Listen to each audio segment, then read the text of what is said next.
reduced to piles of rubble, the joy felt by thousands of Palestinian families returning home after a ceasefire deal with Israel is now turning to despair.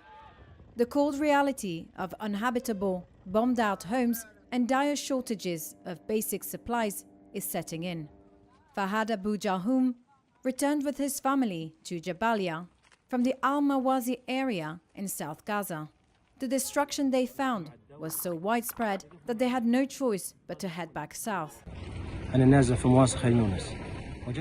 I am displaced from Al-Mawasi in Khan Yunis.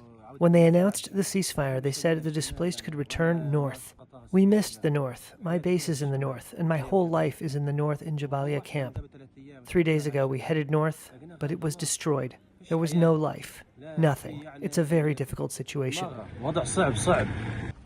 A lack of running water forces many to queue for hours to fill plastic containers for drinking or cleaning. And at night, residential districts, laid to waste by Israeli airstrikes, sink into darkness. There is little electricity or fuel to operate standby generators. Most of the 650,000 people displaced from the north had re-entered Gaza City, according to Hamas authorities. Many of those returning trekked over 12 miles along the coastal highway, often carrying all their remaining belongings after months of displacement. A Hamas official, speaking on condition of anonymity, said less fuel, cooking gas and tents were brought into Gaza than agreed in ceasefire talks. Israel strongly denies this. A spokesperson for the Israeli Defense Agency that liaises with the Palestinians said that tens of thousands of tents have entered Gaza since the ceasefire, and that gas and fuel are being delivered daily and in keeping with agreements. Congo's M23 rebels appear to have consolidated control over a devastated Goma. It is the second time the Rwandan-backed rebels have entered eastern Congo's largest city. But last time, in 2012, they soon withdrew and were defeated the following year. This time, things are different. For one thing, the offensive comes at a time when the world's attention is elsewhere.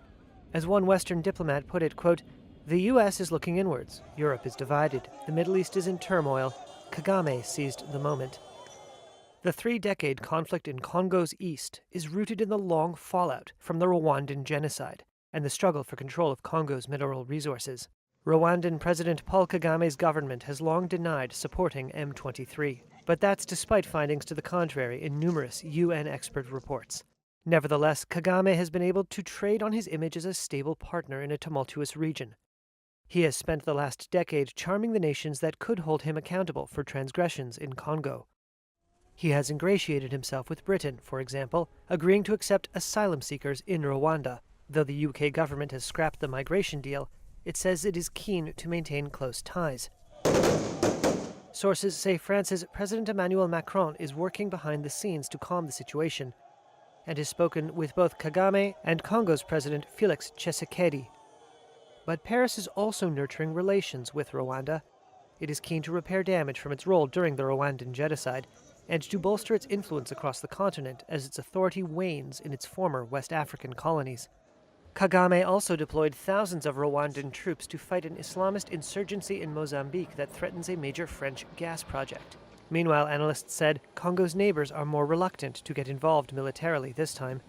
Instead, African leaders are scrambling to launch diplomatic efforts to end the fighting. Across the Atlantic, Washington urged the UN Security Council to consider unspecified measures to halt the offensive.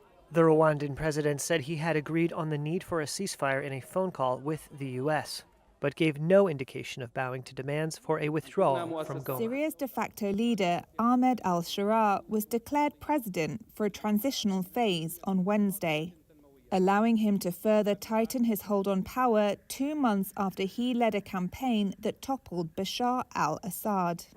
The decisions emerged after a meeting of military commanders who took part in the offensive against Assad, a campaign which was spearheaded by Sharaa's Islamist Hayat Tahrir al-Sham group, a former al-Qaeda affiliate. According to an announcement by military command, Sharaa was empowered to form a temporary legislative council and suspend the Syrian constitution. At the meeting, Sharaa laid out his priorities. Fill the void of power in a legal and lawful way. Second, sustain civil peace through the pursuit of justice and prevent manifestations of retaliation. He also vowed to rebuild state institutions, including the military and police. And he promised action on the economy, agriculture, and industry. Sharaa has pledged to embark on a political transition, including a national conference, an inclusive government, and eventual elections, which he said could take up to 4 years to hold. The parliament elected under Assad last year was formally dissolved. No timeline was given for the transition period or for when a new legislative body might be picked. Qatar, which backs the new administration, issued a statement welcoming the announcements. One Syria expert told Reuters the declaration had formalized Sharaa's status as a strongman ruler and could be intended to consolidate single-party Islamist rule.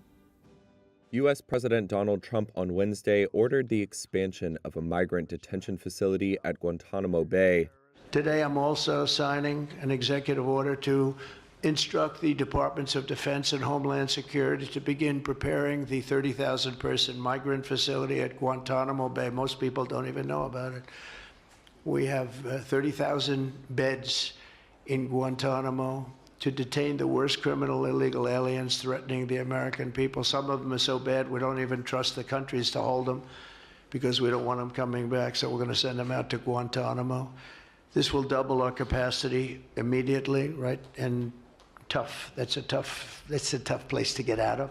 The U.S. naval base in Guantanamo Bay, Cuba, already houses a migrant facility separate from the high-security U.S. prison for foreign terrorism suspects. It has been used on occasion for decades, including to hold Haitians and Cubans picked up at sea. Cuban President Miguel Diaz-Canel called Trump's plan, quote, an act of brutality. New U.S. Border Czar Tom Homan said later on Wednesday that the Immigration and Customs Enforcement Agency would run the expanded facility. He told reporters the center would be used for the, quote, worst of the worst. Homeland Security Secretary Kristi Noem said the administration was working with Congress to determine the cost of the project. The detention facility at Guantanamo Bay was set up by George W. Bush to detain foreign militant suspects following the September 11, 2001 attacks on the United States. There are 15 detainees left in the prison. Trump's two Democratic predecessors, Barack Obama and Joe Biden, both sought, albeit unsuccessfully, to shut Guantanamo down. However, Trump has vowed to keep it open. Pro-refugee groups have called for the Guantanamo migrant facility to be closed and for Congress to investigate alleged abuses there. Multiple deaths have been reported after a passenger jet and a U.S. Army Black Hawk helicopter collided mid-air and crashed into the Potomac River Wednesday night near Reagan Washington National Airport. Police said several agencies were involved in a search and rescue operation in the river. The airport said late on Wednesday that all takeoffs and landings had been halted as emergency personnel responded. The Federal Aviation Authority said PSA Airlines was operating a regional flight for American Airlines, which had departed from Wichita, Kansas. American Airlines said 60 passengers and 4 crew were on the plane. A U.S. official said 3 soldiers were aboard the helicopter. There were no confirmed reports of survivors, and CBS News said at least 18 bodies had been pulled from the water. Officials said they were still in rescue mode. Reuters White House reporter Trevor Honeycutt was at the airport. As I'm here, I'm seeing relatives trickle in little by little through the night with no answers about what has happened to their relatives. They are just looking for information, and for the most part, they are not finding it here at the area where they are all being staged with other friends and family members who are looking for their loved ones. In a post on social media, U.S. President Donald Trump asked why the crash wasn't averted. He called it a, quote, bad situation that looks like it should have been prevented. New Defense Secretary Pete Hegseth said the Pentagon was launching an immediate inquiry into the circumstances of the crash.